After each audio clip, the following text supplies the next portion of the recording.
probably going to be something like that.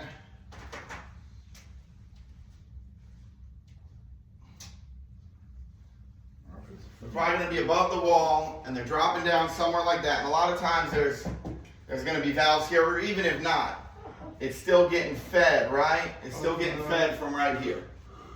So what you can do on a particular situation, because you know that the store is just going to continue to do the same thing, and for us to make some money, we'll put check valves so that no matter what, they can't do it. Also on these, you know that normally you just have two, a hot and cold, with ball valves already underneath it, which makes it very easy for you to go ahead and put some half-inch check valves under here.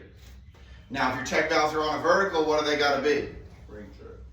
They got to be spring checks. If they're on a horizontal, they could be either or, right? Spring or swing. Yeah, swing. I can't think what it was. Kind of like, never mind, let me stop. Thank you, Mom. I like your buddy. All right, so let's just say we've been through all this, right? We've been through all this, and we haven't figured anything else out, right? What's the next thing to do? Show your isolation.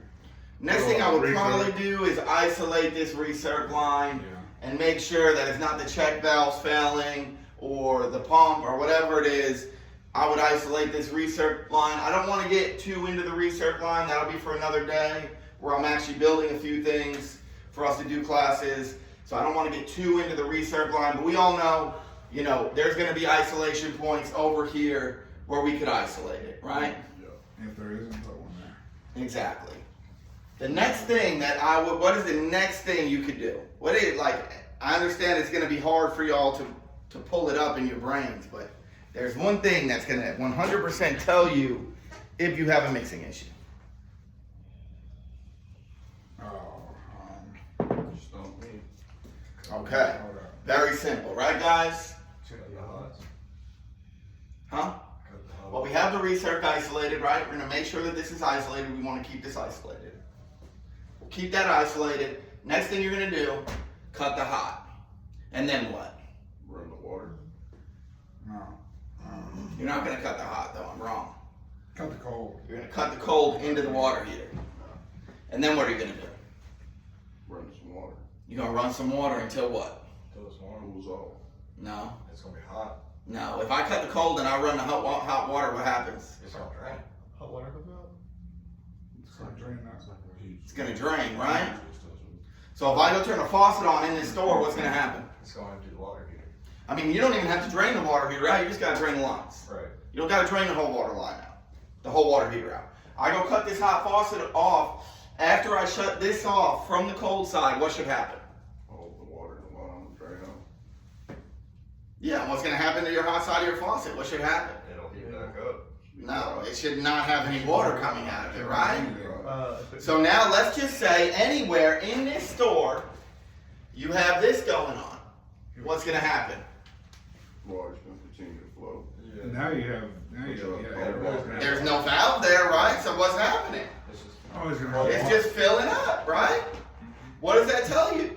There's a cross connection. That tells you there's a cross connection. So the easiest thing, the whole point of this entire video is when you're in this situation, when you've removed the basic items, what you want to do is isolate the water heater, isolate where your hot water is coming from, right? Now that side, from a basic plumbing background, how your brain works, plumbing theory, whatever you want to say, that hot line should be empty. Very simple, right? Now, if you have water still flowing into your hot line or out of one of your faucets, what do you got going on? You got a cross connection. Now you can take that and you can start coming here and isolate this. It's still flowing. Isolate this. It's still flowing. Go to the bathroom. Isolate this. It's still flowing. And maybe it's still going to be flowing through all of that.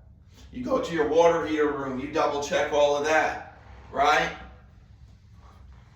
We can't find nothing. We probably know that up in that ceiling, you know, if they're above head, if they're below ground, most likely you're not going to have a cross connection down there. But where they stub up in the walls, maybe somebody did something stupid. Typically food lines. You know, any place with a mixing valve. What are places with a mixing valve? Huh? No. You said Lowe's? Food places. You don't I'm not see looking for. I'm looking for areas where a mixing valve's going to be. I'm not Okay, looking for same. stores. Any store could have a mixing valve under a regular hand washing sink. A lot of time sensor faucets just have those brass incoming lines, right? The brass T under there, under faucets. I mean, Anywhere else? sometimes you see them in the ceiling. Eye wash stations, right? What temperature? What kind of water is coming out of an eye wash station?